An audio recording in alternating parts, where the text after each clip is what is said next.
नमस्कार पढ़ंतुओं, the पढ़ंतु classes में आप सभी का स्वागत करता हूं। इंडियन इकोनॉमी की प्रीलिम्स की आज पहली क्लास है। ठीक है, तो चलिए अपन सिलेबस देख लेते हैं। सिलेबस में क्या क्या है, इंडियन इकोनॉमी के अंदर हमको क्या क्या पढ़ना है। ठीक है, चैप्टर नंबर 1 हम पढ़ेंगे भारतीय अर्थव्यवस्था का परिचय, इंट्रोडक्शन टू इंडियन इकोनॉमी। ठीक, चैप्टर नंबर 2 मुद्रास्फीति, इन्फ्लेशन।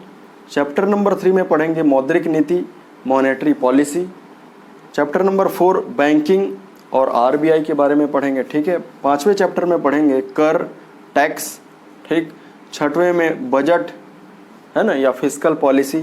फिर है 7th चैप्टर में गरीबी यानी कि पॉवर्टी, बेरोजगारी, अनएम्प्लॉयमेंट, भुगतान संतुलन, बैलेंस ऑफ पेमेंट।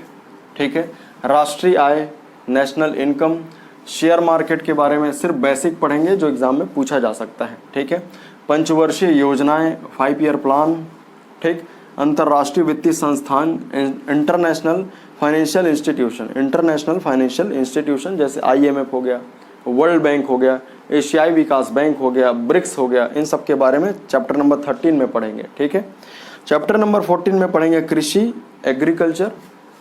15 में उद्योग, इंडस्ट्री। ठीक, फिर आगे हम पढ़ेंगे इंडिया का इकोनॉमिक सर्वे 2019-20 है ना, 2020 प्रीलिम्स होना है। ठीक है, 2020 का प्रीलिम्स होगा तो उसमें पूछा जाएगा इंडियन इकोनॉमिक सर्वे 2019-20 के डेटा। ठीक है, तो 2-4 प्रश्न रहते हैं, इसको भी अपन कवर कर लेंगे। इंडियन इकोनॉमिक सर्वे में टोटल 10 चैप्टर है। ठीक है, तो जो इंपॉर्टेंट है, जो एग्जाम में पूछा जा सकता है, वो मैं आपको करवा दूंगा। ठीक है, फिर चैप्टर नंबर 17 के अंदर पढ़ेंगे current affairs related to Indian economy. ठीक, इंडियन इकोनॉमी से रिलेटेड जो भी करंट अफेयर है या जो भी मुद्दे हैं, जैसे अभी स्लो डाउन चल रहा है ना, स्लो डाउन से भी ज़्यादा खतरनाक मंदी, उससे भी ज़्यादा खतरनाक डिप्रेशन यानी कि अवसाद। ठीक है, अभी हमारे देश में कोरोना काल, तो कोरोना का भारतीय अर्थव्यवस्था पर क्या प्रभाव पड़ा है ना, GDP ग्रोथ रेट। तो जितना भी नया नया डेटा आएगा, इश्यूज आएगा या मुद्दे आएंगे, उन पर हम चर्चा जरूर करेंगे, है ना। तो लास्ट में देखेंगे हम। ठीक, इंडियन इकोनॉमिक सर्वे और current affair related to Indian economy, ये सारी चीज़ें मैं आपको कवर करवाऊंगा। ठीक है, प्रीवियस ईयर्स के क्वेश्चन पेपर को भी सॉल्व करवा दूंगा। ठीक है, 30 से 32 लेक्चर में, 30 से 32 क्लास में ये सारा सिलेबस आपके कंप्लीट हो जाएंगे। ठीक है, 30 से 32 लेक्चर में इंडियन इकोनॉमी के सारे सिलेबस यानी कि चैप्टर नंबर 17 तक खत्म हो जाएगा। ठीक है, प्रीलिम्स में या किसी भी वनडे एग्जाम में इंडियन इकोनॉमी से 8 से 10 क्वेश्चन पूछे जाते हैं, है ना। यदि नंबर ऑफ क्वेश्चन 100 है तो 8 से 10 क्वेश्चन इंडियन इकोनॉमी से पूछे जाते हैं, इतने सिलेबस के अंदर से। ठीक है, तो चलिए शुरुआत करते हैं। चैप्टर नंबर 1 पढ़ेंगे भारतीय अर्थव्यवस्था का परिचय। ठीक है, यहाँ तक आपको समझ में आ गया होगा, तो अपन सीधे शुरुआत करेंगे चैप्टर नंबर 1 भारतीय अर्थव्यवस्था का परिचय, इंट्रोडक्शन टू इंडियन इकोनॉमी।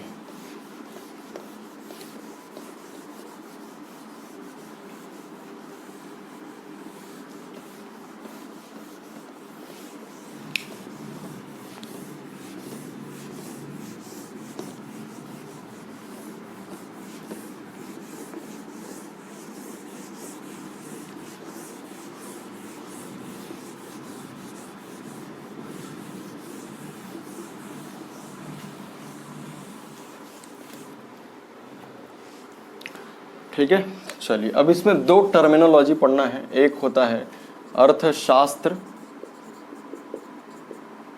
यानी कि इकोनॉमिक्स। ठीक, एक टर्म होता है अर्थव्यवस्था, अर्थव्यवस्था यानी कि इकोनॉमी। ठीक है, दोनों अलग अलग है। ठीक, दोनों के मीनिंग अलग अलग हैं। देखिए, ध्यान से देखते जाइए। अर्थशास्त्र में अर्थ का मतलब होता है धन और शास्त्र मतलब होता है किताब। ठीक, मतलब ऐसी किताब जिसमें धन के बारे में जानकारी दी हो, अर्थशास्त्र कहलाता है। Point number 1। ठीक, अर्थशास्त्र क्या है? अर्थशास्त्र क्या है? तो अर्थ मतलब धन, शास्त्र मतलब किताब। ऐसी किताब जिसमें धन से संबंधित जानकारी दी हो, अर्थशास्त्र कहलाता है। ठीक है, पॉइंट नंबर 2 सीधे लिखेंगे, धन संबंधी क्रियाओं का अध्ययन करना। धन संबंधी क्रियाओं का अध्ययन करना। अर्थशास्त्र कहलाता है। ठीक, धन संबंधी क्रियाएं क्या होती है, इसी को ही हम क्या बोलते हैं, आर्थिक क्रियाएं। धन संबंधी क्रियाओं को बोलते हैं आर्थिक क्रियाएं, यानी कि आर्थिक क्रियाओं का अध्ययन करना अर्थशास्त्र कहलाता है। ठीक, आर्थिक क्रिया या धन संबंधी क्रिया क्या होती है, ऐसी क्रियाएं जिसका उद्देश्य धन की प्राप्ति करना हो, आर्थिक क्रिया या धन संबंधी क्रिया कहलाता है। ठीक है, आर्थिक क्रिया मतलब क्या, ऐसी क्रियाएं जिसका उद्देश्य धन को प्राप्त करना हो, आर्थिक क्रिया कहलाता है। इसका उल्टा अनार्थिक क्रिया क्या होगा, ऐसी क्रियाएं जिसका उद्देश्य धन की प्राप्ति करना नहीं होगा बल्कि आत्म संतुष्टि होगा, सेल्फ सेटिस्फैक्शन होगा। क्लियर है। आर्थिक क्रिया इकोनॉमिक एक्टिविटी मतलब ऐसी क्रियाएं जिसका उद्देश्य धन की प्राप्ति करना हो। अनार्थिक क्रिया अन इकोनॉमिक एक्टिविटी मतलब ऐसी क्रियाएं जिसका उद्देश्य खुद की सेटिस्फैक्शन हो, सेल्फ सेटिस्फैक्शन हो, जैसे पूजा करना, दोस्तों की मदद करना, ये हम क्या कहेंगे, इसको अनार्थिक क्रिया कहेंगे। जबकि आर्थिक क्रिया के कुछ एग्जाम्पल और टर्म मैं बताता हूँ आपको क्या होगा। आर्थिक क्रिया कौन कौन सी हो सकती है, तो उत्पादन, ठीक, उपभोग, विनिमय और वितरण। उत्पादन, उपभोग, विनिमय और वितरण। ठीक, उत्पादन मतलब प्रोडक्शन, उपभोग मतलब कंजम्पशन, ठीक, विनिमय मतलब होता है एक्सचेंज करना, और वितरण मतलब होता है डिस्ट्रीब्यूशन। ठीक है, तो इन्हीं आर्थिक क्रियाओं का अध्ययन करना अर्थशास्त्र कहलाता है। ठीक है, अर्थशास्त्र क्या है, फिर से देखिए, धन से संबंधित जानकारी जिस किताब में दी हो वो किताब अर्थशास्त्र है। ठीक है, यानी कि धन संबंधी क्रियाओं का अध्ययन करना अर्थशास्त्र कहलाता है। ठीक, या आर्थिक क्रियाओं का अध्ययन करना अर्थशास्त्र कहलाता है। ठीक, आर्थिक क्रियाएं होती है उत्पादन, उपभोग, विनिमय, वितरण। आर्थिक क्रिया मतलब ऐसी क्रिया जिसका उद्देश्य धन को प्राप्त करना हो, और अनार्थिक क्रिया मतलब ऐसी क्रिया जिसका उद्देश्य धन की प्राप्ति करना नहीं हो बल्कि संतुष्टि हो, आत्मसंतुष्टि हो, सेल्फ सेटिस्फैक्शन। ठीक है, तो देखिए आर्थिक क्रियाएं कौन कौन सी हो सकती है, उत्पादन, उपभोग, विनिमय, वितरण। उत्पादन का मतलब क्या होता है, इनपुट का आउटपुट में परिवर्तन करना। इनपुट का आउटपुट में परिवर्तन करना, जैसे कच्चा लोहा को स्टील बना दो, रुई को कपड़ा बना दो, गन्ने को शक्कर बना दो, इसी को हम क्या बोलते हैं, इसी को बोलते हैं उत्पादन। ठीक, उपभोग, उपभोग मतलब होता है वस्तुओं और सेवाओं का प्रयोग करना, यूजिंग गुड्स एंड सर्विसेज। ठीक है, जैसे इसका मैं उपयोग कर रहा हूँ, यानी कि उपभोग कर रहा हूँ, बोट का, लाइट का, फैन का, मोबाइल का, लैपटॉप का, कैमरे का। ठीक, इसका क्या कर रहा हूँ मैं, प्रयोग कर रहा हूँ, मतलब ये उपभोग की वस्तुएं कहलाती है, उपभोग की वस्तुएं।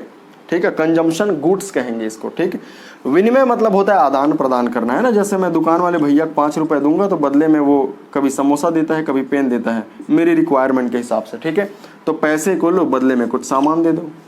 गांव में जैसे होता है, क्या होता है, धान को दो, बदले में गेहूं को ले लो, चना को दो, बदले में तिवरा को ले लो, इसी को हम क्या कहेंगे, विनिमय कहेंगे। तो ये एक आर्थिक क्रिया है और इसी का अध्ययन करना अर्थशास्त्र है। ठीक, एक होता है वितरण यानी कि डिस्ट्रीब्यूशन, 10 पेन लाया अपने दोस्तों में बांट दिया।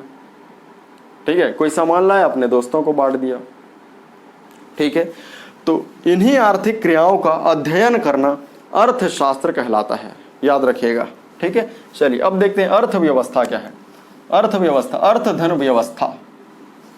ठीक है, अर्थ धन व्यवस्था। अब इसमें एक शब्द याद रखना है, क्षेत्र। ठीक है, क्षेत्र शब्द इंपॉर्टेंट है इसमें, अर्थशास्त्र में अध्ययन शब्द इंपॉर्टेंट है। ठीक है, देखिए आर्थिक क्रियाएं, अर्थव्यवस्था का डेफिनेशन क्या होगा, आर्थिक क्रियाएं जहां पर संपन्न की जाती है, आर्थिक क्रियाएं जहां पर संपन्न की जाती है वह उस क्षेत्र की अर्थव्यवस्था कहलाती है। ठीक, आर्थिक क्रियाएं यानी कि उत्पादन, उपभोग, विनिमय, वितरण, इन्हीं को तो हम आर्थिक क्रियाएं बोल रहे हैं। ठीक है, तो आर्थिक क्रियाएं जहां पर संपन्न की जाती है वह उस क्षेत्र की अर्थव्यवस्था कहलाती है ना। Economic activity, economic activity which are done in any area, then that region is called the economy of that region. ठीक, economic activity which are done in any area, any region, then that region is called the economy of that region, economy of that area, economy of that country, economy of that sector। ठीक है, फिर से देखिए आर्थिक क्रियाएं, क्या लिखेंगे अर्थव्यवस्था में? आर्थिक क्रियाएं जहां पर संपन्न की जाती है वह उस क्षेत्र की अर्थव्यवस्था कहलाती है। ठीक, दोनों में क्या अंतर समझ में आ रहा है? आर्थिक क्रियाओं का अध्ययन करना, ठीक है, आर्थिक क्रियाओं का अध्ययन करना अर्थशास्त्र है, अध्ययन करना अर्थशास्त्र है, और क्षेत्र अर्थव्यवस्था है। ठीक है, वही आर्थिक क्रियाएं जहां पर संपन्न होती है वह उसी क्षेत्र की अर्थव्यवस्था कहलाती है। क्लियर है? ओके, अब इसके सामने कुछ शब्द लगाना जरूरी है। अर्थव्यवस्था एक अधूरा शब्द है, इसके सामने किसी क्षेत्र का नाम जोड़ना अति आवश्यक है। जैसे हम लिखेंगे भारतीय अर्थव्यवस्था, छत्तीसगढ़ की अर्थव्यवस्था, चाइना की अर्थव्यवस्था, रायपुर की अर्थव्यवस्था, बिलासपुर की अर्थव्यवस्था।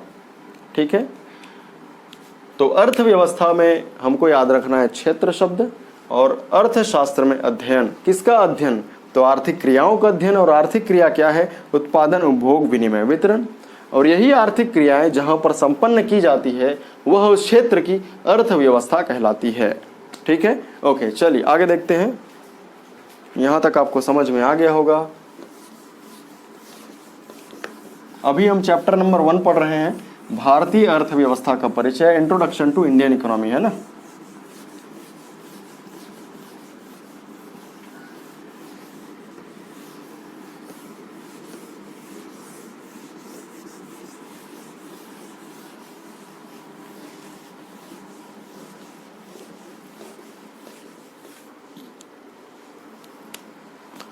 आगे देखते हैं, अर्थशास्त्र की शाखाएं, branches of economics, branches of economics. ठीक है, तो दो नाम याद रखना है, एक होता है व्यष्टि अर्थशास्त्र, व्यष्टि अर्थशास्त्र। व्यष्टि शब्द का मतलब होता है छोटा, यानी कि माइक्रो इकोनॉमिक्स। ठीक, एक होता है व्यष्टि अर्थशास्त्र, समष्टि, व्यष्टि और एक समष्टि, समष्टि अर्थशास्त्र यानी कि मैक्रो इकोनॉमिक्स। ठीक, व्यष्टि अर्थशास्त्र यानी कि छोटी आर्थिक इकाई का अध्ययन करना। व्यष्टि अर्थशास्त्र होता है छोटी आर्थिक इकाई का अध्ययन करना। जैसे मैं बोलूंगा क्लासरूम की अर्थव्यवस्था, क्लासरूम की अर्थव्यवस्था, तब ये व्यष्टि अर्थशास्त्र है। ठीक, समष्टि अर्थशास्त्र मतलब बड़ी आर्थिक इकाई का अध्ययन करना। ठीक है, समष्टि अर्थशास्त्र यानी कि बड़ी आर्थिक इकाई का अध्ययन करना। जैसे मैं बोलूंगा भारतीय अर्थव्यवस्था, इंडियन इकोनॉमी, छत्तीसगढ़ की अर्थव्यवस्था, Chhattisgarh economy, then this is called macro economy, macro economics. ठीक, मैं फिर से बोल रहा हूँ, व्यष्टि अर्थशास्त्र यानी कि माइक्रो इकोनॉमिक्स। ठीक है, to study small economic unit, to study small economic unit, छोटी आर्थिक इकाई का अध्ययन करना व्यष्टि अर्थशास्त्र है। ठीक, समष्टि अर्थशास्त्र macroeconomics, to study big economic unit, to study broad economic unit, then this is called macro economics. ठीक, example Indian economy, Chhattisgarh economy, economy of Bilaspur, economy of Chhattisgarh. ठीक है, ओके, ये हो गया। अब आगे देखते हैं, एक और चीज इसमें ध्यान रखेंगे कि अर्थशास्त्र के जनक कौन कहलाते हैं। तो अर्थशास्त्र के जनक कहलाते हैं एडम स्मिथ, अर्थशास्त्र के जनक हैं एडम स्मिथ। इनके अनुसार अर्थशास्त्र धन का विज्ञान है, इनके अनुसार अर्थशास्त्र धन का विज्ञान है, याद रखिएगा। ठीक है, science of wealth, economics is the science of wealth. ठीक, अर्थशास्त्र धन का विज्ञान है, economics is the science of wealth. ठीक है, तो ये शाखाएं हो गया। आगे देखते हैं अर्थव्यवस्था के क्षेत्र।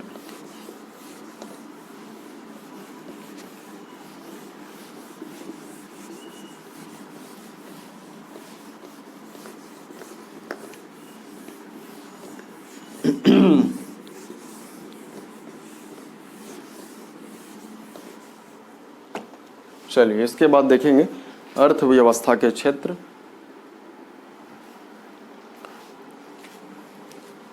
ठीक है, आगे देखते हैं अर्थव्यवस्था के क्षेत्र यानी कि sectors of economy, sectors of economy, ठीक है। प्रमुख रूप से अर्थव्यवस्था को 3 क्षेत्रों में बांटा जाता है। पहला प्राथमिक क्षेत्र, प्रमुख रूप से 3 क्षेत्रों में बांटा जाता है।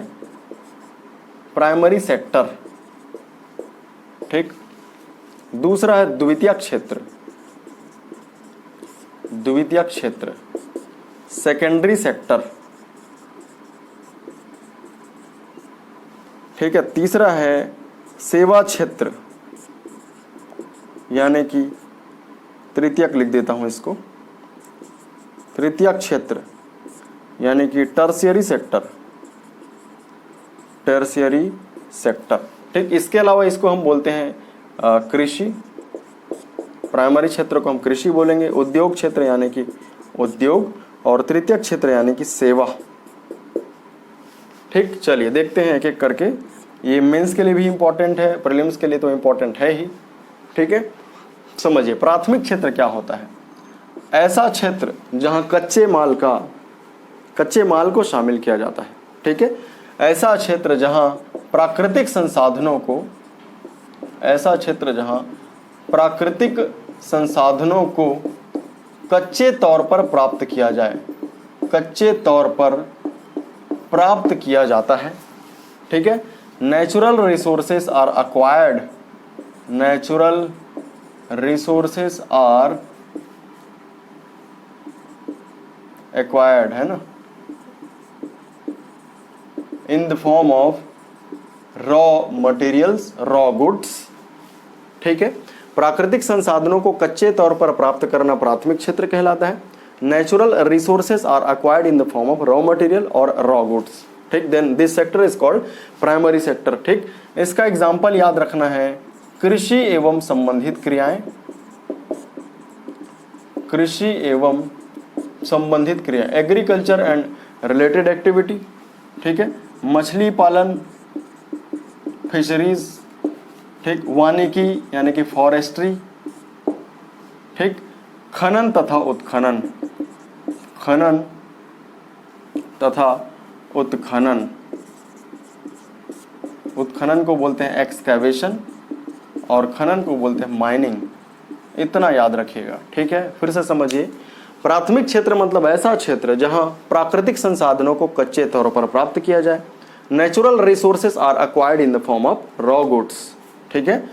उदाहरण क्या होगा, तो कृषि एवं संबंधित क्रियाएं, मछली पालन, वानिकी, ठीक है, उत्खनन, खनन, ठीक है, agriculture and related activity, forestry, ठीक, सॉरी ये फॉरेस्ट्री है, ये फिशरीज है, खनन यानी कि एक्सकैवेशन, खनन यानी कि माइनिंग, और उत्खनन यानी कि एक्सकैवेशन, ठीक।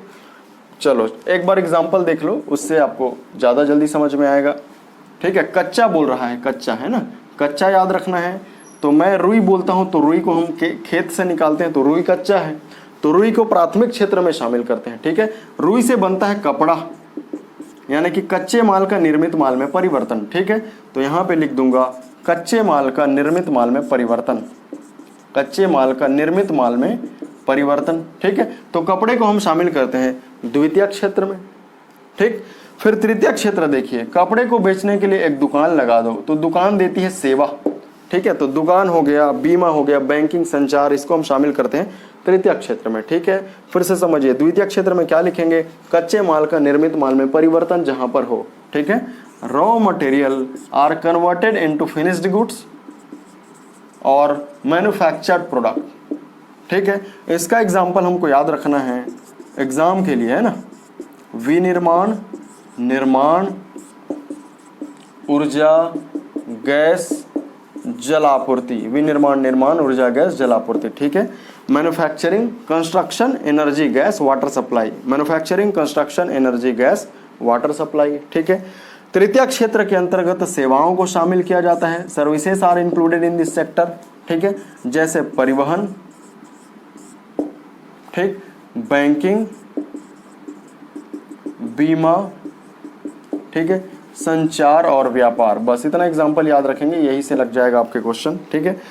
परिवहन यानी कि ट्रांसपोर्टेशन, बैंकिंग, बीमा यानी कि इंश्योरेंस, संचार टेलीकम्युनिकेशन, और व्यापार यानी कि बिजनेस।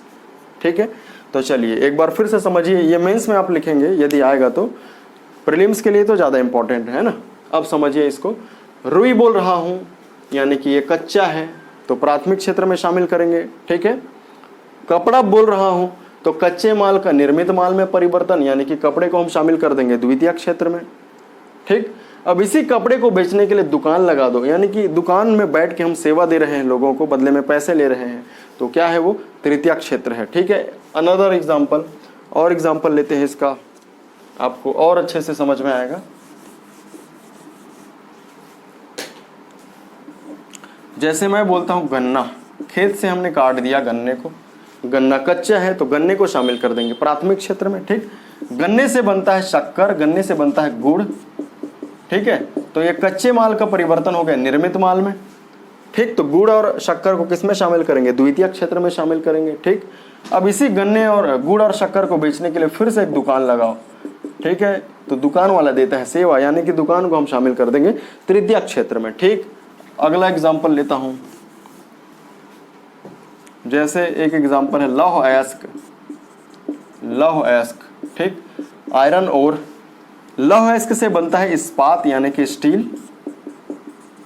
ठीक, और इस्पात का काम हमारे यहाँ कौन कर रहा है, भिलाई स्टील प्लांट, भिलाई इस्पात संयंत्र। ठीक है, तो लौह अयस्क यानी कि आयरन और कच्चा है, कच्चे को हम शामिल करेंगे प्राथमिक क्षेत्र में। ठीक, फिर इस्पात यानी कि स्टील को शामिल कर देंगे द्वितीयक क्षेत्र में। ठीक, और बीएसपी जहाँ पे आयात निर्यात हो रहा है ना, भिलाई स्टील प्लांट के जो स्टील हैं वो जर्मनी, जापान, अमेरिका और चाइना में भेजे जाते हैं। ठीक है, तो इस बीएसपी को हम किस में शामिल कर देंगे, तृतीयक क्षेत्र में शामिल कर देंगे। ठीक है, चलिए फिर से समझिए, बहुत आसान है, प्राथमिक क्षेत्र, द्वितीयक क्षेत्र, तृतीयक क्षेत्र, कृषि, उद्योग, सेवा। ठीक, प्राथमिक क्षेत्र क्या है, प्राकृतिक संसाधनों को कच्चे तौर पर प्राप्त करना, कच्चा शब्द बस आपको याद रखना है, कच्चा। ठीक है, द्वितीयक क्षेत्र क्या है, कच्चे माल का निर्मित माल में परिवर्तन, कच्चा था वो अब पक गया, निर्मित हो गया, मैन्युफैक्चर्ड हो गया। ठीक, तो ये द्वितीयक क्षेत्र हो गया।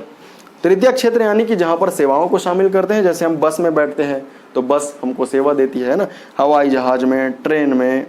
ठीक है, ये सेवा देने वाली संस्थाएं हैं। ठीक है, बैंकिंग, बैंक में हम अपना पैसा जमा करते हैं, हमको सेवा दे रही है बैंक, हमारे पैसे को सुरक्षित रखती है बीमा कंपनियां। ठीक है, संचार, यहाँ पर खड़े होके किसी दूसरे जगह खड़े हुए व्यक्ति से या बैठे हुए व्यक्ति से हम बात कर सकते हैं, है ना, तो ये क्या है, सेवा है। ठीक है, दुकान में जाएंगे तो हम अपनी इच्छा अनुसार या रिक्वायरमेंट के अनुसार कोई भी सामान खरीद सकते हैं, तो वो व्यापार। ठीक है, तो सेवाओं को जिसमें शामिल किया जाए वो तृतीयक क्षेत्र कहलाएगा। ठीक है, तो ये प्राथमिक, द्वितीयक, तृतीयक क्षेत्र आपको समझ में आ गया होगा। इसके अलावा कुछ टर्मिनोलॉजी इसमें दिखाई दे रहा होगा, है ना। अब एग्जाम में क्या पूछता है, देखिए, निम्नलिखित में से किसे द्वितीयक क्षेत्र में शामिल नहीं किया जाता। ठीक, क्वेश्चन है, निम्नलिखित में से किसे द्वितीयक क्षेत्र में शामिल नहीं किया जाता। ऑप्शन है विनिर्माण, निर्माण, ऊर्जा गैस जल आपूर्ति, खनन तथा उत्खनन। तो इसका उत्तर हो जाएगा खनन तथा उत्खनन। ठीक है, चलिए आगे देखते हैं, खनन तथा उत्खनन क्या है। एग्जाम में यही एग्जाम्पल पूछेगा, है ना, एग्जाम के लिए इस एग्जाम्पल्स को आपको अच्छे से याद रखना होगा। ठीक, इसमें कुछ शब्दों के मीनिंग बता देता हूँ। जैसे यहाँ पर लिखा था द्वितीयक क्षेत्र में विनिर्माण यानी कि मैन्युफैक्चरिंग, और एक लिखा था निर्माण यानी कि कंस्ट्रक्शन। ठीक है, विनिर्माण और निर्माण दोनों का ही मतलब होता है बनना, बन जाना। ठीक है, जो विनिर्मित वस्तु होती है वो गतिशील होती है, यानी कि वो मूवमेंट करती है, हिलती डुलती है। ठीक है, और जो निर्मित होती है वो फिक्स हो जाती है, एक जगह फिक्स हो जाती है, यानी कि स्थिर हो जाती है। जैसे मैं बोलूँगा घर का निर्माण हुआ है, जैसे मैं बोलूँगा रोड का निर्माण हुआ है, बना, रोड बना, घर बना, ये बना और ये फिक्स हो गया, स्थिर हो गया। ठीक, विनिर्माण जैसे इस पेन का हुआ है विनिर्माण, कैमरे का, फोन का, ठीक है, लाइट का, इस बोर्ड का, हम खुद, मनुष्य खुद विनिर्मित वस्तु है, मैन्युफैक्चर्ड प्रोडक्ट है ना, मतलब जो बनने के बाद एक जगह से दूसरी जगह ले जाई जा सके, जिसका मूवमेंट हो, वो क्या है, वो विनिर्मित है। ठीक, और जो स्थिर हो जाए, जो फिक्स हो जाए, वो क्या है, वो निर्मित है। याद रखेंगे, है ना, विनिर्माण और निर्माण समझ आया। इसके बाद एक और शब्द हम पढ़े यहाँ पे, खनन और उत्खनन, उसका मतलब भी देख लीजिए। एक होता है खनन, खनन मतलब माइनिंग, एक होता है उत्खनन, उत्खनन मतलब होता है एक्सकैवेशन, ठीक है। तो खनन और उत्खनन दोनों का ही मतलब होता है खुदाई करना। खनन मतलब परपेंडिकुलर टू द सरफेस, ये सरफेस है और उसके लंबवत, है ना, तो परपेंडिकुलर टू द सरफेस खुदाई करना खनन कहलाता है। उत्खनन हॉरिजॉन्टली टू द सरफेस, है ना, मान लो ये अपना हॉरिजॉन्टल सरफेस है तो इसी के लंबवत खुदाई करना, है ना, इसी के लंबवत कुदारी चलाना, कुल्हाड़ी चलाना क्या कहलाता है, उत्खनन कहलाता है। ठीक, फिर से बोल रहा हूँ, खनन यानी कि परपेंडिकुलर टू द सरफेस खुदाई करना, उत्खनन यानी कि हॉरिजॉन्टली टू द सरफेस खुदाई करना, है ना। जैसे जमीन है, जमीन में मिट्टी है, मिट्टी को हटाना है तो फावड़ा एक यंत्र होता है रापा, ठीक है, तो रापा को कैसे करते हैं, ये ऐसा ऐसा, ये ऐसा, ठीक है, मिट्टी को खींचते हैं तो वो क्या हो गया, उत्खनन। और खनन यानी कि बोरिंग मशीन, जमीन के अंदर से जल निकालने के लिए जो मशीन लगाई जाती है ना, वो क्या हो गया, उत्खनन। परपेंडिकुलर टू द सरफेस, खनन मतलब परपेंडिकुलर टू द सरफेस, उत्खनन मतलब horizontally to the surface, horizontally to the surface, ठीक है। तो ये आप सभी को क्लियर हो गया होगा प्राथमिक, द्वितीयक, तृतीयक क्षेत्र। आगे बढ़ते हैं।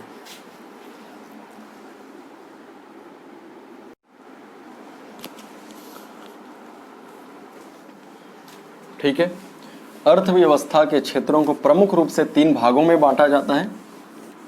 इसके अलावा भी चतुर्थक और पंचम क्षेत्र भी होते हैं, वो भी हमको पढ़ना है।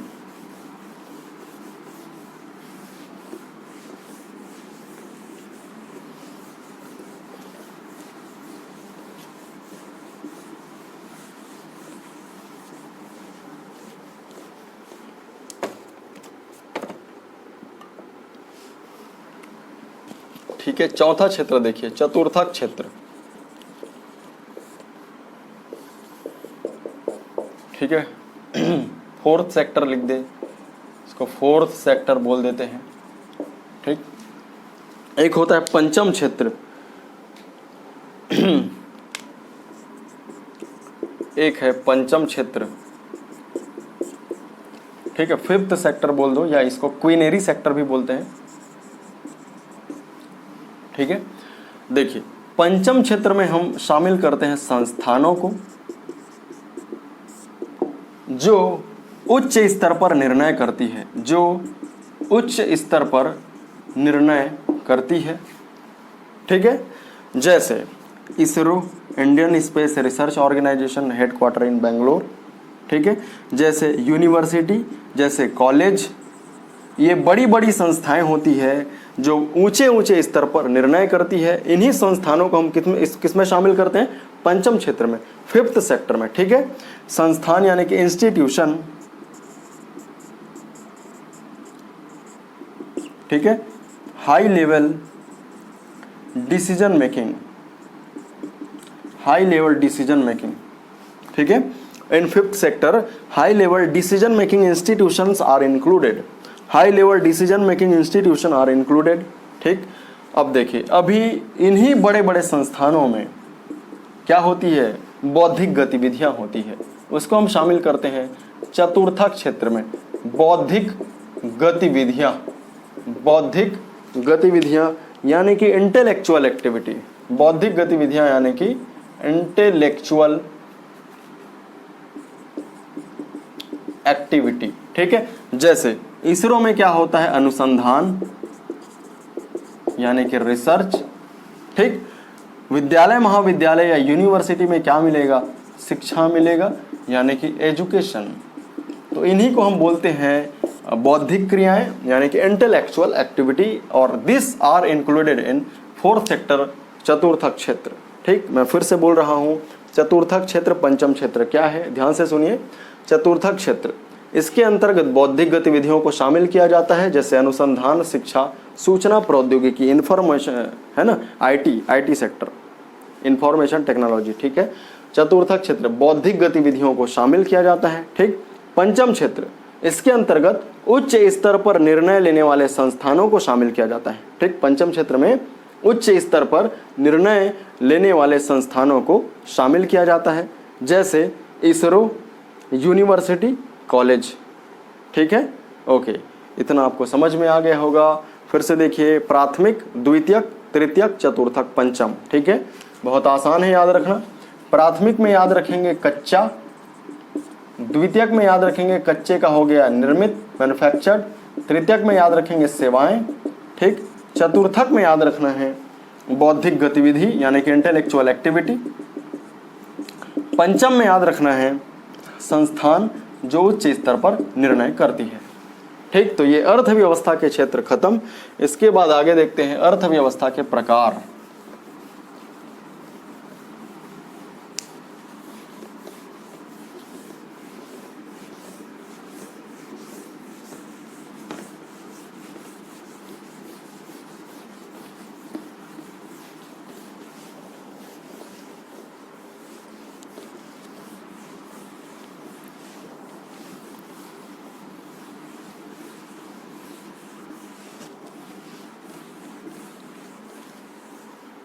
ठीक है, अर्थव्यवस्था के प्रकार देखते हैं। Types of economy, types of economy, ठीक है। चलिए देखिए ध्यान से, अर्थव्यवस्था के प्रकार को हम बांट सकते हैं। पहला विकसित देशों के आधार पर, विकसित देशों के आधार पर, ठीक। दूसरा नियंत्रण के आधार पर,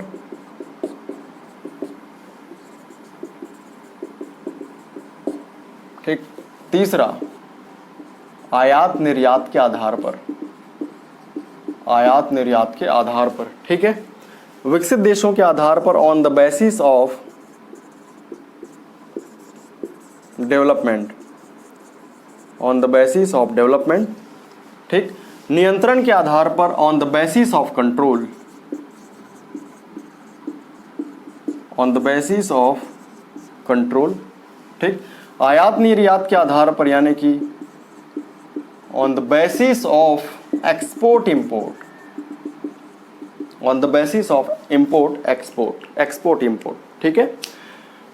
अर्थव्यवस्था के प्रकार को प्रमुख रूप से 3 भागों में बांटा जाएगा। विकसित देशों के आधार पर on the basis of development, नियंत्रण के आधार पर on the basis of control, आयात निर्यात के आधार पर on the basis of export import, ठीक है। चलिए अब एक एक करके इसी को देखेंगे, हम पढ़ेंगे हम।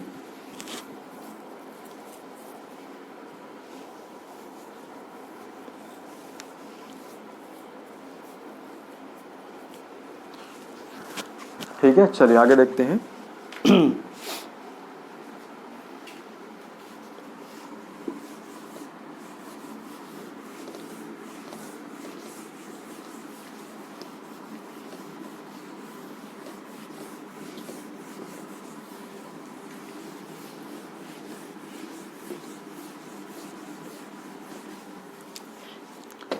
पहला देखेंगे विकसित देशों के आधार पर, है ना।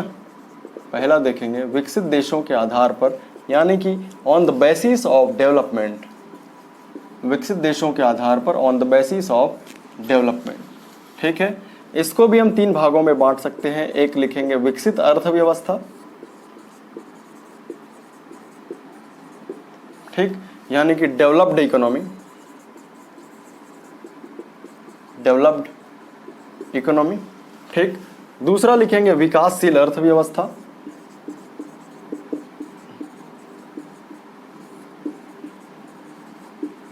विकासशील अर्थव्यवस्था यानी कि डेवलपिंग इकोनॉमी,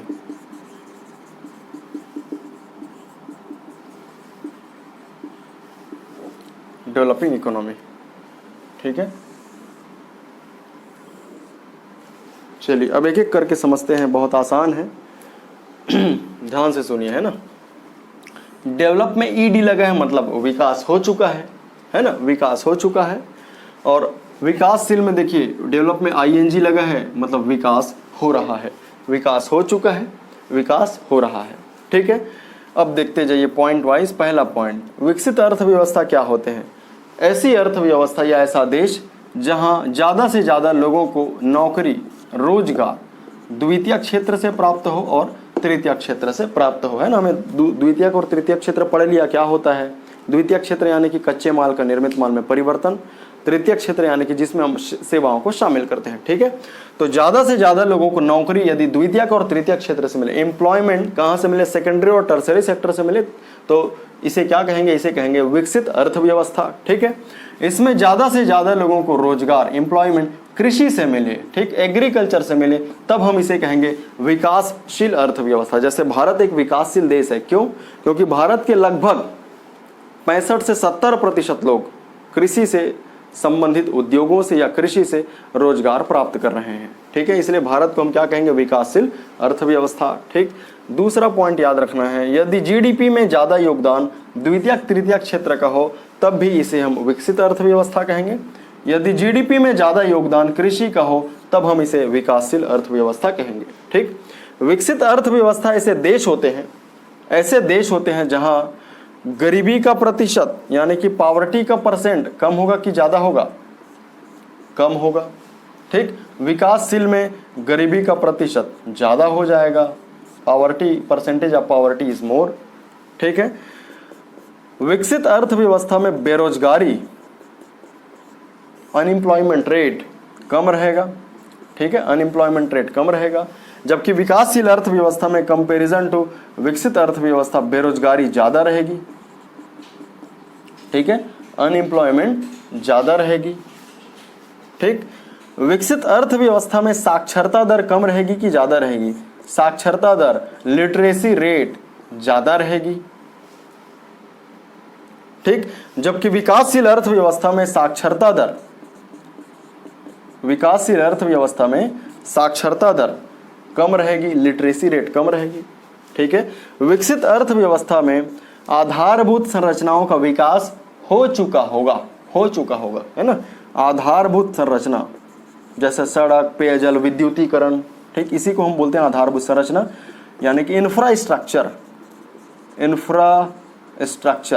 ठीक है, आधारभूत संरचनाओं का विकास हो चुका होगा, इंफ्रास्ट्रक्चर डेवलपमेंट हो चुका होगा। ठीक, जबकि विकासशील अर्थव्यवस्था में आधारभूत संरचनाओं का विकास हो रहा होगा।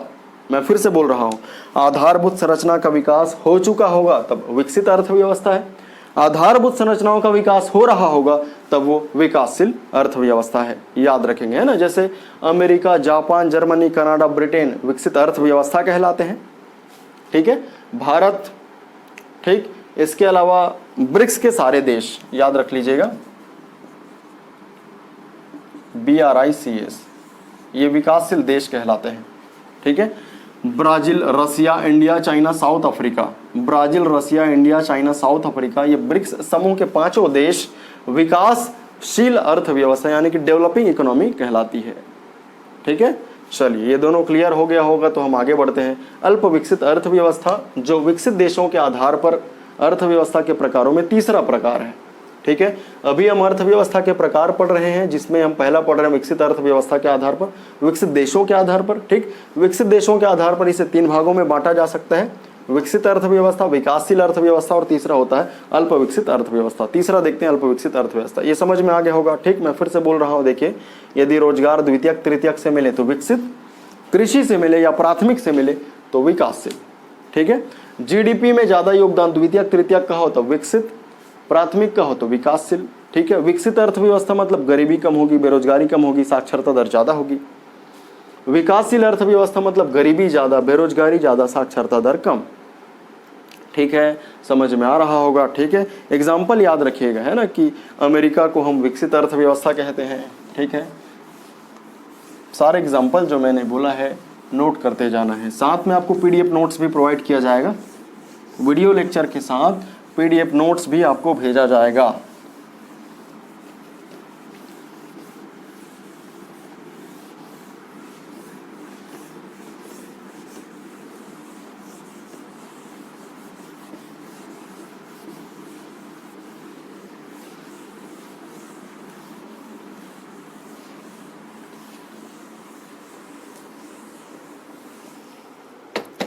ठीक है, चलिए अब तीसरा देखते हैं, अल्प विकसित अर्थव्यवस्था। तीसरा है अल्प विकसित अर्थव्यवस्था, यानी कि लेस और अंडर डेवलप्ड इकोनॉमी, लेस और अंडर डेवलप्ड इकोनॉमी। ठीक है, चलिए देखते हैं अब इसमें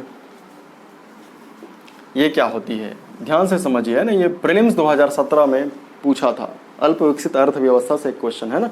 तो इसकी विशेषताएं क्या है? अल्प विकसित अर्थव्यवस्था ऐसी अर्थव्यवस्था या ऐसा देश होते हैं, ठीक है, जो अपने विकास के लिए दूसरे देशों पर निर्भर होते हैं, ठीक है, अपने विकास के लिए दूसरे देशों पर निर्भर हो, अपने विकास के लिए दूसरे देशों पर निर्भर हो, ठीक है, depends on other countries for their development, ठीक है, depends on another country for their development, ठीक, दिस इज कॉल्ड लेस और अंडर डेवलप्ड इकोनॉमी, ठीक है। दूसरा, इनमें यहाँ पर उत्पादन कम होता है, ऐसे देश होता है, ऐसे देश होते हैं जहाँ पर प्रोडक्शन यानी कि उत्पादन कम होता है। अब उत्पादन कम होगा तो यहाँ ज़्यादा से ज़्यादा आयात करने की आवश्यकता होगी। चावल का उत्पादन नहीं हो रहा है, गन्ने का, गेहूं का उत्पादन नहीं हो रहा है, चाय का उत्पादन नहीं हो रहा है, खाना है तो क्या करेंगे? आयात ज़्यादा करने की आवश्यकता होगी, यानी कि इम्पोर्ट ज़्यादा करने की आवश्यकता होगी।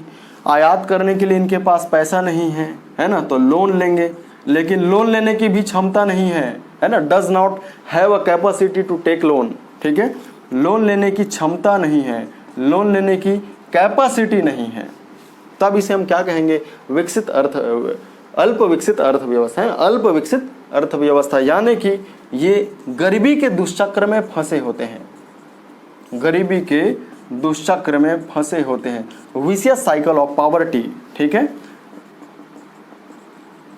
Vicious cycle of poverty, then this is called less और अंडर डेवलप्ड इकोनॉमी, ठीक। तो ऐसे देश कौन से हो सकते हैं? ऐसे देश कौन से हो सकते हैं? तो लीबिया अफ्रीका महाद्वीप में है, ठीक है, घाना, केनिया, ठीक, युगांडा, ये सारे देश अल्प विकसित अर्थव्यवस्था कहलाते हैं, ठीक। एक और पॉइंट इसमें याद रखिएगा, 5 हो गया, तो 6वां पॉइंट, ऐसे देश जिनका HDI में रैंक नीचे हो अल्प विकसित अर्थव्यवस्था कहलाता है। ह्यूमन डेवलपमेंट इंडेक्स आगे बताता हूं, ठीक। एक और पॉइंट आप याद रखेंगे कि ऐसे देश जिनका NPA ज़्यादा हो जाता है, आगे मैं बताता हूं NPA क्या होता है, ठीक है, क्या कहलाएगा? अल्प विकसित या लेस और अंडर डेवलप्ड इकोनॉमी, ठीक है। देखिए सारे विशेषताएं याद रखना है, आगे आप मेंस की तैयारी करेंगे तो भी ये काम आने वाला है ना। देखिए अल्प विकसित अर्थव्यवस्था क्या है? ऐसे देश जो अपने विकास के लिए दूसरे देशों पर निर्भर करता हो, ठीक, जहां उत्पादन कम होता हो, उत्पादन कम मतलब आयात ज़्यादा करने की आवश्यकता होगी, आयात ज़्यादा करने के लिए लोन लेने की भी उनकी क्षमता नहीं होगी, मतलब गरीबी के दुष्चक्र में उन लोग फंसे होंगे, ठीक है। ऐसे देश होते हैं जिनका HDI में रैंक नीचे होता है, ठीक, आगे बताऊंगा HDI क्या होता है, ठीक। ऐसे देश होते हैं, ऐसे देश होता है जिनका NPA नॉन परफॉर्मिंग एसेट्स ज़्यादा हो जाता है। क्लियर है? चलिए आगे हम देखते हैं HDI और NPA क्या होता है,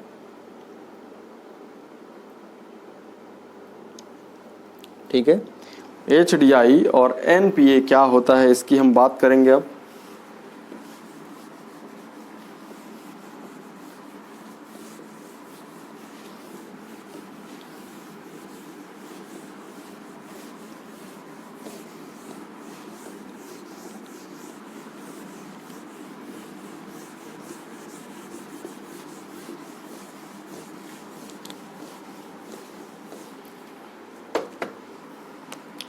देखिए HDI यानी कि human development index, human development index, ठीक है, मानव विकास सूचकांक, मानव विकास सूचकांक, ध्यान से सुनते जाइए, पॉइंट वाइज बता रहा हूं, है ना। मानव विकास सूचकांक, मानव का विकास चेक करने वाला सूचकांक, ठीक है। तो इसका डेफिनेशन होगा, पहला पॉइंट, अर्थव्यवस्था के विकास को मापने का सूचकांक, अर्थव्यवस्था के विकास को मापने का सूचकांक मानव विकास सूचकांक कहलाता है, ठीक। अर्थव्यवस्था का विकास कितना हुआ, कितना होने वाला है, ठीक है। तो अर्थव्यवस्था के विकास को मापने वाला सूचकांक या इंडेक्स ही क्या कहलाएगा? HDI, मानव विकास सूचकांक कहलाएगा, ठीक। दूसरा पॉइंट देखिए, इसका विकास किसने किया, कब किया? तो विकास किया गया 1990, ठीक है। किनके द्वारा, तो दो लोगों का नाम आता है, एक हो गया भारतीय अर्थशास्त्री अमर्त्य सेन, ठीक, भारतीय अर्थशास्त्री अमर्त्य सेन, और एक नाम याद रखना है महबूब उल हक, महबूब उल हक पाकिस्तान के अर्थशास्त्री, ठीक है। HDI को विकसित करने में अमर्त्य सेन का योगदान रहा, ठीक, और महबूब उल हक का योगदान रहा, ठीक है। अब ये जारी कौन करता है, इशू कौन करता है, जारी करता UNDP, United Nation Development Programme. Issue कौन करता है, तो यूनाइटेड नेशन डेवलपमेंट प्रोग्राम, ठीक है। अगला देखिए, अब इसकी वैल्यू 0 to 1 होती है ना, 0 to 1 होती है। तो जैसे हमारे देश की जो आई थी HDI 2019 रिपोर्ट के अनुसार, ठीक है, तो उसमें HDI का वैल्यू था 0.647, HDI value in for 2019 for India, ठीक, कितना 0.647। तो ये कैलकुलेट कैसे हुआ है, तो इसके लिए आधार क्या लेते हैं, आधार, मानव विकास सूचकांक को मेजर करने के लिए आधार क्या लेते हैं, बेस क्या लेते हैं, तो याद रखिएगा शिक्षा, स्वास्थ्य और प्रति व्यक्ति आय, शिक्षा, स्वास्थ्य और प्रति व्यक्ति आय, यानी कि पर कैपिटा इनकम। ये मेंस वहाँ पे पूछा जा चुका है, यूपीएससी में, यूपीएससी प्रीलिम्स में पूछा गया है कि मानव विकास सूचकांक को जारी करने के क्या आधार हैं, तो शिक्षा, स्वास्थ्य और प्रति व्यक्ति आय, याद रखिएगा, ठीक है। चलिए, इतना पॉइंट इंपॉर्टेंट है, एग्जाम में इतने से ही आपके लग जाएंगे यदि आएगा तो, ठीक है। चलिए देखिए, HDI क्या है, अर्थव्यवस्था के विकास को मापने का सूचकांक ह्यूमन डेवलपमेंट इंडेक्स कहलाता है, ठीक है। An index to measure the development of economy is called human development index, ठीक है। HDI क्या है, an index to measure the development of economy is called human development index और मानव विकास सूचकांक, ठीक। दूसरा पॉइंट, इसका विकास 1990 में किया गया। इसके विकास में अमर्त्य सेन और महबूब उल हक का योगदान रहा, ठीक। हर साल HDI का रिपोर्ट जारी किया जाता है, कौन जारी करता है, UNDP, United Nation Development Programme, ठीक है। 0 से 1 इसकी वैल्यू होती है। 2019 के लिए भारत का रैंक HDI में, है ना, भारत का रैंक कितना रहा, 129वां। 2019 में भारत का रैंक HDI में 129वां, HDI की वैल्यू 0.647। और ये जो डेटा है वो कैसे आया है, क्या देखते हैं इसके कैलकुलेशन के लिए, तो शिक्षा, स्वास्थ्य, प्रति व्यक्ति आय, ठीक, education, health, per capita income, ठीक, education, health, per capita income, ठीक। इसके अलावा आप प्रथम रैंक भी याद रखेंगे, नॉर्वे, पहला स्थान किसका रहा, नॉर्वे का रहा। ये भी प्रीलिम्स 2018 में पूछा गया था, है ना, कि मानव विकास सूचकांक में पहला रैंक 2018 रिपोर्ट के अनुसार किसका है, तो नॉर्वे था उसका उत्तर, ठीक है। चलो, इतना काफ़ी है। भारत का रैंक 2019 में 129वां और पहला रैंक किसका, तो नॉर्वे का, ठीक है। चलिए, एक और टर्मिनोलॉजी हम देख लेते हैं, जो है NPA, शॉर्ट में बता देता हूँ, है ना। वैसे NPA को हम डिटेल से कहाँ पर पढ़ेंगे, बैंक वाले चैप्टर में पढ़ेंगे।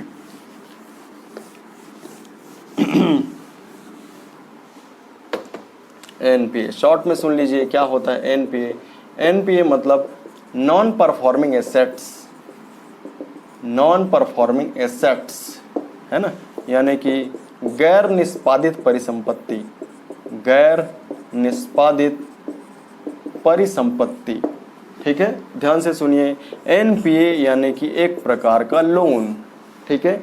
यह एक प्रकार का लोन है जिसके वापस आने की संभावना नहीं है, there is no possibility to return it, ठीक है।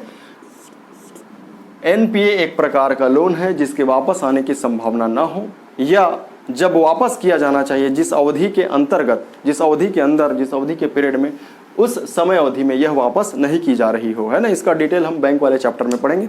अभी बस इतना याद रखें, NPA क्या है, तो NPA एक प्रकार का लोन है जो सही समय अवधि पर वापस नहीं की जा रही है या जिसके वापस आने की संभावना नहीं है, ना। जैसे बैंक जनता को लोन देती है, बैंक जनता को लोन देती है तो जनता के द्वारा सही समय पर उसका वापसी नहीं हो पाया या जनता के द्वारा उसका वापसी होने की भी संभावना नहीं है, तभी हम इसको क्या कहेंगे, NPA कहेंगे, नॉन परफॉर्मिंग एसेट्स, ठीक है। तो चलिए, आज की क्लासेस के लिए द एंड कर देता हूँ, है ना। इतना काफ़ी आज के लिए, ज़्यादा हो जाएगा नहीं तो, ठीक है। अगले क्लास में देखेंगे। अभी चैप्टर नंबर 1 बचा ही है ना, कल अपन ख़त्म कर लेंगे, इंट्रोडक्शन टू इंडियन इकोनॉमी। आज की क्लास में क्या क्या पढ़े, शॉर्ट में समझ लीजिए। एक हमने पढ़ा अर्थशास्त्र, फिर पढ़ लिया अर्थव्यवस्था, ठीक है, शाखाएं यानी कि ब्रांचेस, ठीक है, क्षेत्र पढ़ा, प्राथमिक, द्वितीयक, तृतीयक, चतुर्थक और पंचम। फिर हम प्रकार पढ़े, प्रकार में पहला पढ़े विकसित देशों के आधार पर, उसमें भी हमने 3 प्रकार पढ़ा, ठीक है। अब ध्यान से सुनते जाइए, अभी तक 40-50 मिनट के क्लास के बाद अभी 2 मिनट में आपको सारी चीज़ें एक बार याद हो जाएगी, अच्छे से याद हो जाएगी, है ना। अर्थशास्त्र मतलब होता है अध्ययन करना, किसका, तो धन संबंधी क्रियाओं का, ठीक है। Study related to fund raising activity, economic activity, ठीक है। अर्थव्यवस्था क्या है, एक क्षेत्र है, एक रीजन है जहाँ पे इकोनॉमिक एक्टिविटी, ठीक है, कंप्लीट की जाती है, जहाँ पर इकोनॉमिक एक्टिविटी आर डन, ठीक, जहाँ पे आर्थिक क्रियाएं संपन्न की जाती है, वह उस क्षेत्र की अर्थव्यवस्था कहलाती है, ठीक है। शाखाएं में एक हमने पढ़ा व्यष्टि, एक हमने पढ़ा समष्टि। व्यष्टि मतलब छोटी आर्थिक इकाई, स्मॉल इकोनॉमिक यूनिट। समष्टि मतलब बड़ी आर्थिक इकाई, बिग इकोनॉमिक यूनिट, ठीक। क्षेत्र में हमने पढ़ा प्राथमिक क्षेत्र, प्राइमरी सेक्टर, द्वितीयक क्षेत्र, तृतीयक क्षेत्र, चतुर्थक क्षेत्र, पंचम क्षेत्र, ठीक है। प्राथमिक क्षेत्र में शब्द याद रखना आपको कच्चा, द्वितीयक में कच्चे का हो गया पक्का यानी कि निर्मित, तृतीयक में सेवा, चतुर्थक में बौद्धिक गतिविधि, ठीक, और पंचम में संस्थान, ऐसे संस्थान जो उच्च स्तर पर निर्णय करती है, ठीक है। फिर हमने पढ़ा अर्थव्यवस्था के प्रकार, ठीक, विकसित देशों के आधार पर, जिसमें विकसित अर्थव्यवस्था, विकासशील अर्थव्यवस्था और अल्प विकसित अर्थव्यवस्था पढ़ा। विकसित अर्थव्यवस्था ऐसी अर्थव्यवस्था जहां ज़्यादा से ज़्यादा लोगों को रोजगार द्वितीयक और तृतीयक क्षेत्र से प्राप्त हो, ठीक। विकासशील अर्थव्यवस्था ऐसी अर्थव्यवस्था है जहां ज़्यादा से ज़्यादा लोगों को रोजगार कृषि से प्राप्त हो, ठीक। उसके बाद तीसरा प्रकार पढ़ा अल्प विकसित अर्थव्यवस्था, जो अपने देश के विकास के लिए दूसरे देशों पर निर्भर करता हो, ठीक है। फिर हमने पढ़ा एचडीआई के सारे पॉइंट्स आपको याद रखना, एक एक पॉइंट इंपॉर्टेंट है, ठीक है। फिर एनपीए एक प्रकार का लोन है जिसके वापस आने की संभावना ना हो या जो सही समय पर वापस नहीं लौट रही हो। क्लियर है? ओके, तो चलिए आज के लिए इतना ही करते हैं, है ना। अगले क्लास में मिलते हैं। कोई भी डाउट रहेगा तो बिल्कुल आप बताइएगा, ठीक है। Okay, thank you.